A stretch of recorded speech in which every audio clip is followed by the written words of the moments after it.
Okay, we have a Skype call going right now. I'm on the phone with Ignacio. He decided to sit down with us today and tell us a little bit about his story in regards to him losing his leg. Tell us a little bit about yourself, Ignacio. Well, my name's Ignacio Vargas. I'm 25 years old. I'm originally from South America, from Colombia. I moved to the States in 1999 with my mom and dad, and I've lived ever since I've moved up here in Georgia. Okay, so now this tragic day for you was in 2014. Yes, it was June 22nd of 2014. Okay, now let's rehash what went down that day. As far as where were you at? I was in Buckhead, at the Buckhead Bar Strip on Roswell Road. I had just got back from college and celebrating, like almost being done with college, and I decided to go out with my friends that night, and we were pretty intoxicated. Now, how old were you? I was 20 at the time. I was 21. 21. Okay, okay. So you and your friends were out celebrating. Y'all just finished college. You guys are out celebrating that night. So I know you guys are getting hammered. Yes, ma'am. Okay, so y'all got hammered, and so you're leaving the bar now. Did y'all get kicked out of the bar, or did y'all just leave? Well, we got in a me and my friend got in a physical altercation and with each other, and then we left the bars. I left the bars probably around like 2:30 in the morning, and I was very intoxicated. I should not have been driving, and I got in the car behind my mom's car. I was driving down Roswell Road without my lights on, and then I got pulled over right before I got onto Roswell with Piedmont. Okay, so you were in the car by yourself.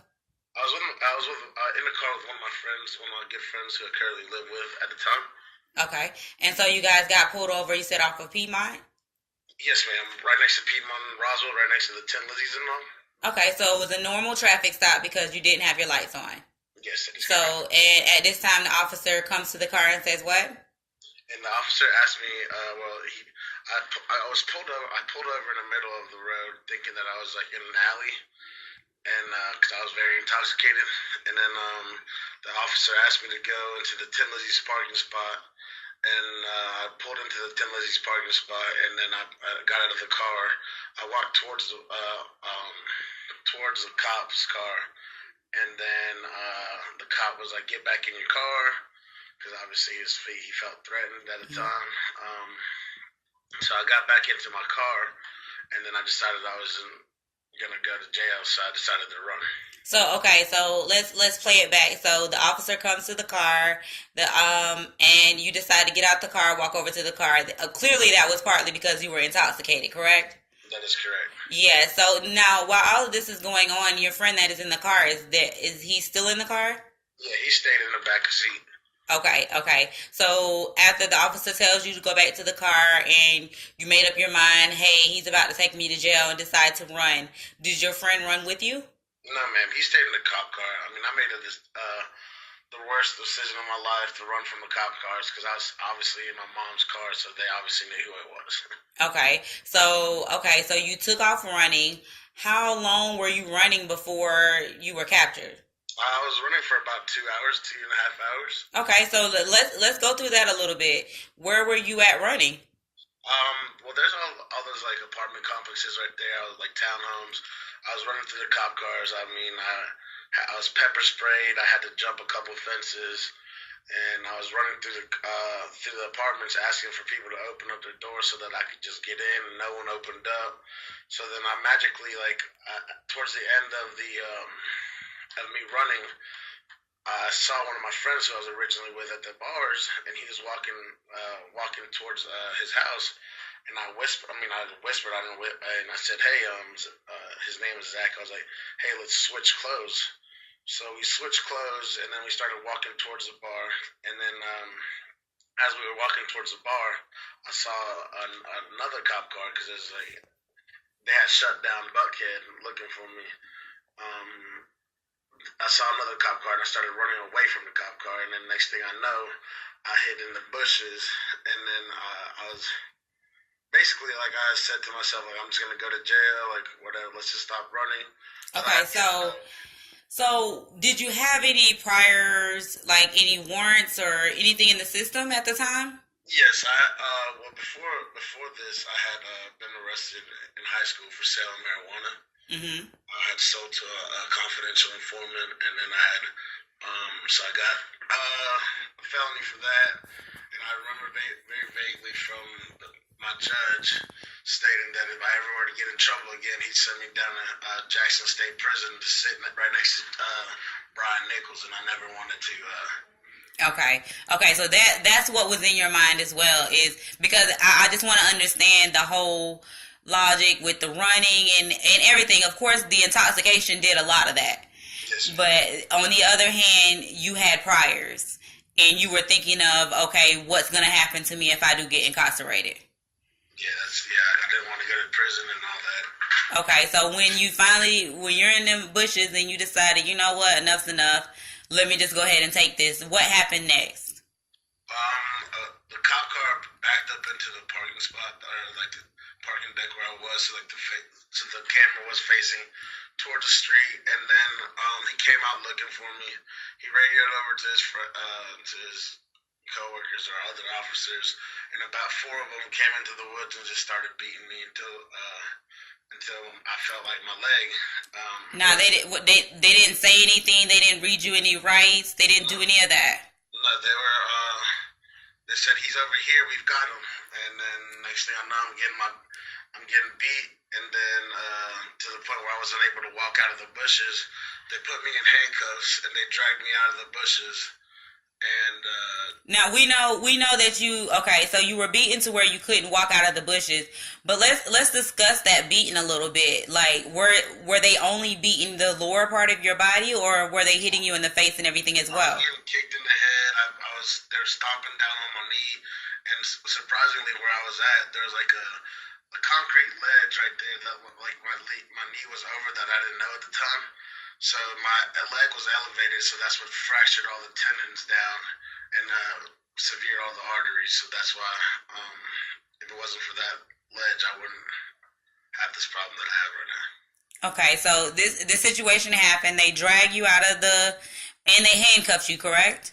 Yes. So they drag you out handcuffed, and they get you into the car. Did they determine, but before they got you in the car, that you could not walk and something was wrong with your leg at this point? No, well, they called medical assistance. They called the ambulance. The ambulance cleared me, but then when they got me in the back of the cop car, I couldn't bend my leg, so they took me to. They waited there for about like 20 minutes, and then they took me to Grady to the drunk tank. And then about like 6 o'clock in the morning, after I was telling them that I needed to see a doctor, they looked at my leg, and my leg was bigger than my thigh. My knee was bigger. My calf was bigger than my thigh at the moment, so they rushed me into emergency surgery. So you mean to tell me that on the scene, the EMT came to the scene and they cleared you as if you were okay. They went to still put you in the drunk tank and act as if nothing was wrong with you, and then came back the next morning to discover that your knee was bigger than your calf. Yeah, well, I was put in I guess the Grady Memorial Hospital intake for inmates, and they wheelchaired me in. I was in a stretcher, and I was handcuffed by my other leg to the stretcher, and then around 6 o'clock in the morning, because I got there about probably around 2:30 in the morning, I had gotten there, and they rushed me into surgery because my calf was bigger than my thigh at the time. Wow. Okay. So at this point, they rushed you into surgery. How was that process for you? And let's just go back. You being in there and knowing that something is wrong with your leg. Like, how did you feel? I mean, I just felt helpless. I was cussing everybody out, saying that I can't wait to get out of here and press charges. Because I mean, this is not what you do when someone gets arrested. I mean. And now, at that point, were you thinking that it was gonna heal, and you were gonna be able to walk normal again? Well, I never thought about me losing my leg. I thought I'd be like, I thought I'd just have a, just like I'd be in surgery, have to do like maybe an ACL recovery or something like that. But I mean, I never thought to the point that I'd have to be amputated because of the beating. Okay, so now you're in the hospital. Doctors are running tests. How is that? How is that process goes? Well, I really like that's a really vague part of my life. I mean, part of the whole process because I was under so many narcotics, trying to trying to like stimulate the pain that I was suffering. So like all I remember is I got there the 22nd of June. They were trying to get me to be able to move my feet and all that, and I wasn't able to. So about like after 6 surgeries, the asked my mom.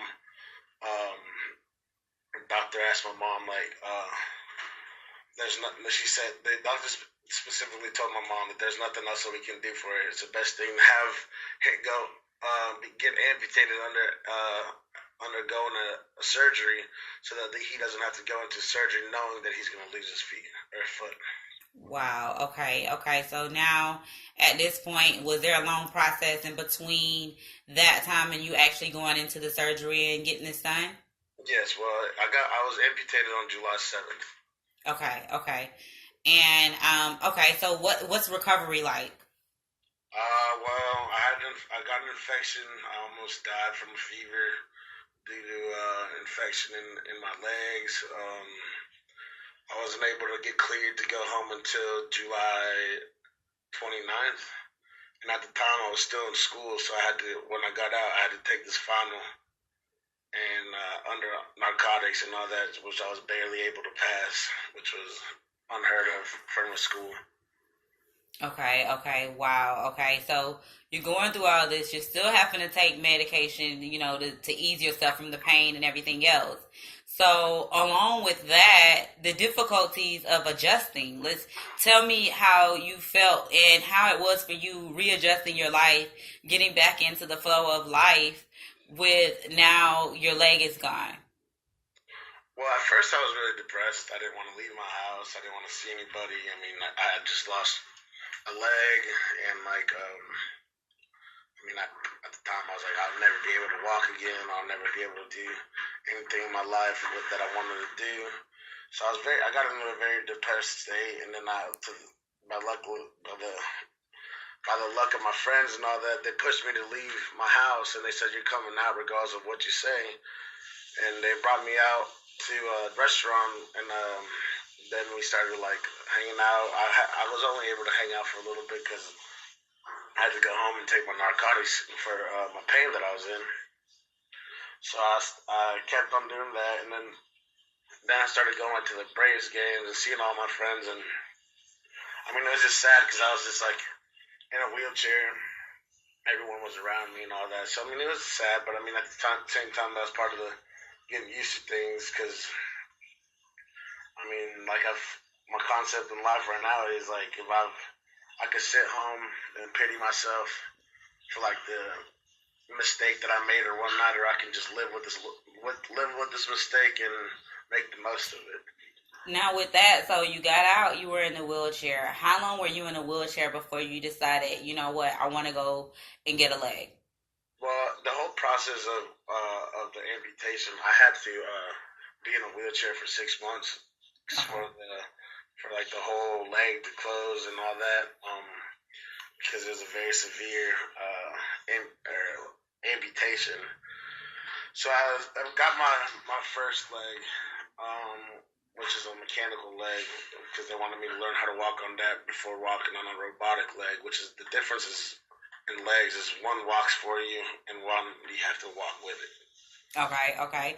And now, explain that to us because everybody doesn't know how that is. So you've walked with both? Yeah. Okay. So both right now, I have two legs. I have a mechanical leg just in case my robotic leg falls. I mean, like stops working, because the robotic leg is made from 150,000 microprocessors that thinks off the other leg. So when the other leg is moving back, the other one's going forward. Okay, okay. And then so the mechanical leg is a lot more work for you. Yes, it is. It's you have to do the whole thing.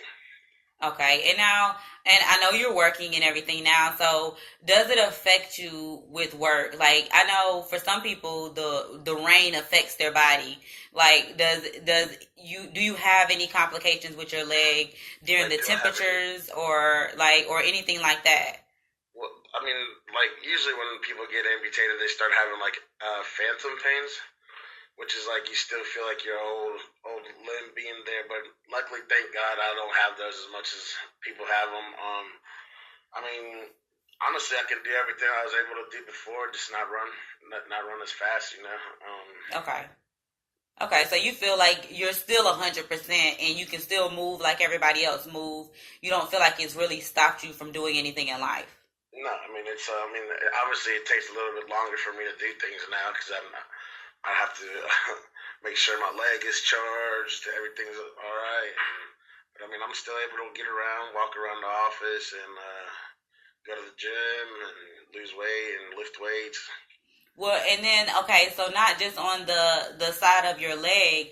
How is it for you? Because you work in Atlanta, so I mean, you're in the area. So how is it for you traveling in those areas? Do you have encounters with the police? Because I know a lot of times once you've had encounters like that, it's like you're on their radar.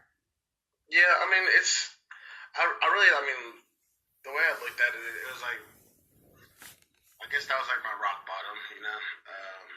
I had hit rock bottom. There's a point in life where you have to grow up, or just like, or continue doing the same stuff, then it's just gonna continue like me losing a limb, me going back to jail and stuff like that.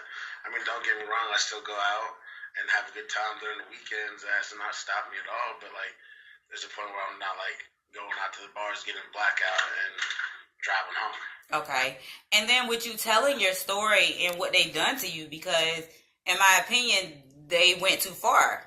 So with what they done to you, do you get any backlash? Is there anything still continuous moving forward with this case, or is everything closed with everything?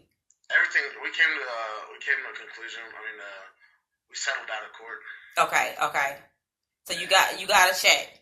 yeah, I got Okay, a settlement out of my check, and I've just okay. been And it's good for you. yes, You were happy with what you received. yes, man, very happy. Okay, and there's no more situations with them because I mean, and the reason why I bring that up is because when you have these situations and you do take them to court for what they did to you, then they start feeling some type of way about it. So I just want to make sure nothing else has happened since then in regards to your dealings with them. No, um, I mean the whole situation with the cops has been closed with this case. Obviously, after I got arrested for my leg and lost my leg, I was driving down to school and I was smoking weed on the way up to school, and I got pulled over and got another DUI 3 months after. So Wow. Okay. Okay. Yeah. That's a hey. And where were you driving? Where at in school? I was going to Georgia Southern. Oh yeah, you know that's where they look for you at on them areas. Yeah, they had a what's it called? One of those roadblocks, and I magically just stopped by. They were just like, "Where is it?" I said, "I don't know what you're talking about." Got pulled over, and then I went to Bullitt County Jail. Wow, yeah, I see. I'm from that area. Yeah, I'm from that area. yeah. So through everything that you've been through, of course you're here, you're smiling, and you're positive about it. My thing is what will you say to people who don't need to go through these situations? What do you have to say to the youngins who are finishing school, who are going through stuff, who are maybe going through something with the courts and they get pulled over by the police and they're scared? What would be your advice to them? Well, my advice to them is that you've got to find a place where you hit rock bottom, and I mean, once you hit your rock bottom, it's just like you'll find it easier to like be able to be happy in life. I mean, for instance, my rock bottom was getting arrested again right after with another DUI right after my leg, and trying to grow myself and trying to prove to people that I'm not a fuck up. It's just been the hardest thing about this whole situation. Even though I have a great job right now, I'm able myself. So you feel like that is something else that you have to build your reputation back up with people that you're a stand-up guy? Yeah. Okay, okay. So now you feel like people look at you a little different. Yeah, it is. But I mean, obviously, a lot of people that know me just know that I've been able to cope with this. I mean, be able to like take the situation and live the way I'm living right now is just another. It's another testimony. And the thing is the fact that you're so positive about the situation, and not only that you're positive, but you own up to your fault. Yes, I do. So, and that's good. That means you recognize where you went wrong, and you can help others in the future, because it's a lot of people who don't realize what can happen. They may think it's just going to be a beating, but not knowing that it could turn out to you losing your leg. Yep, that's the truth. I mean, you never know you never know what's going to happen. Your life can change in the span of 2 seconds. You know. And another reason why this story is a little touching is because you hear in the media all the time about, police brutality against blacks and stuff like that. But this is a different situation, and you were brutally beaten, and it shouldn't have went that far. Yes, that's correct. So it's something else that people could pay attention to. Like, we have to do better as people to make sure we don't put ourselves in that situation. But in that situation, the police have to know exactly how to gauge that situation. Everything isn't a beat up a person status or a shoot a person status. Yes, that's correct. So is there anything you want to say to the people before we close out today? Just not to drink and drive. Obviously, it's not worth it. I mean, you don't want to be having to pay for $150,000 legs every 5 years just because you made a mistake. And say that price again? $150,000. And that's expensive. And then, is there medical care along the way that you're paying for as well? Like going to the doctors and the checkups and everything. We didn't even touch on that. Yep. It's just, it's very expensive to have a prosthetic. Okay. And so your job, your job works with you in regards to that when things are going on. Do they have anything in the medical policies or anything like that? Have you looked into any of that? Well, I'm fairly new with my job's insurance, but I'm sure that the company that I work with, it's a great company, that I'm sure that they have something like that. I mean, for instance, this week I've had complications with my legs with my leg that I'm not able to get around as easily because the hydraulic on my robotic leg gave out, so I'm having to wait for a lender leg to be sent out to me so that I can go and start walking around like I usually do. Okay. Now, would you be able to stand up and show the people your leg, or is it hurt that you can't move up and get up right now? I'm able to show it. I mean, I'm not gonna be able to stand up with it because it's broken. But can you see right there? Let me see. Yes. Okay. So this is what you're walking on. Yes, ma'am. Okay. And now that is the robotic one? Yes, ma'am. Okay. And that's the one that's $150,000. Yes, that is correct. Okay. And the mechanic one, how much is that one? $75,000. Wow. And it hurts when you use it, pretty much, really. I mean, it doesn't hurt. It just makes me like, for instance, this one walks for itself. It's a robot. The other one is just like you have to step on like the toes, then the knee collapses, and then you got to kick it back open. Oh yeah. Okay. Okay, well, thank you so much for sitting down and taking this time out of your day today to speak with me and to share that story with us, because, some people aren't open to talk about things like that. Yes, ma'am. Well, I'm always here if anyone needs any help. Okay, well, thanks again for taking this time out of your day, and you enjoy the rest of your day. You do the same, Princess. Have a wonderful day. All right.